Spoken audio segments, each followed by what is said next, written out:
Okay, this is part two, chapter 5 and 6. Chapter 5 is the rule of 10, and then chapter 6 relates to that, which is the chart of accounts, the backbone of your profit and loss, P&L.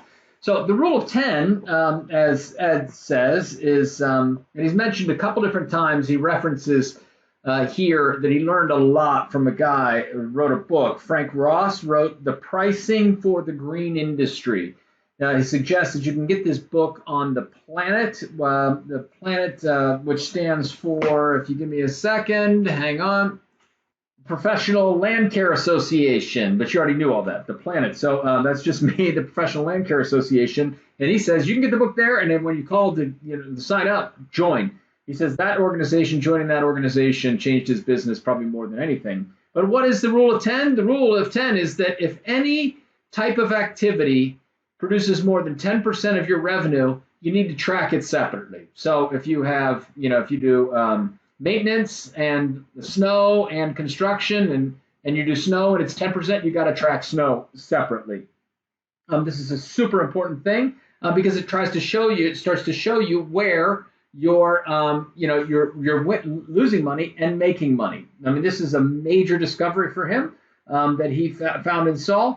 And so there we are. So that's a very simple part of chapter 5. Now, he says, just if you get to the rule of 10 in any area, start tracking it separately. Now, what do we do? How do we track it?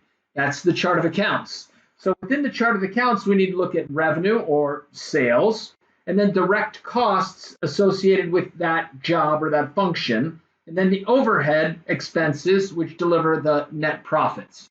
So the direct costs associated with that function, the sales associated with that, we're going to track those by group once they get to 10% of the revenue, because we need to start to manage that business. Why? Because if we start to see that snow and maintenance are the real profitable ones, but we're losing money on construction, we got an issue. Why is that? Are we pricing it wrong, or are we just spending too much and losing money? And eventually, you could probably get this chart of accounts broken down to by job, but initially it's going to be great enough to start to do it by department, if you will. And this book by Frank Ross has a great reference material in the back for how to set up the chart of accounts, like what things go in there, what types of revenue go in there, what types of overhead and direct costs get associated to each of those business units.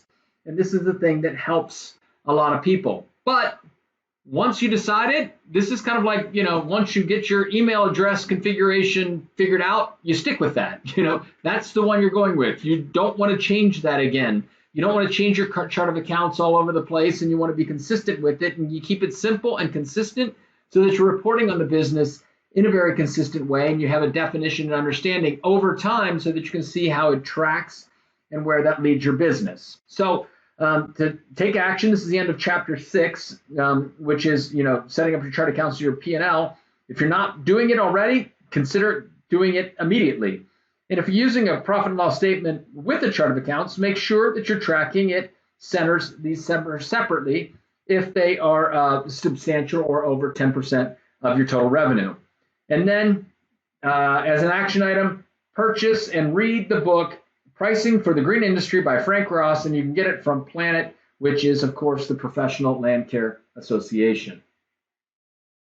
This is our audio review summary of the book Green Side Up, provided to you by Providence Trading Capital Partners, our little gift to you. So let's get on with the next part of the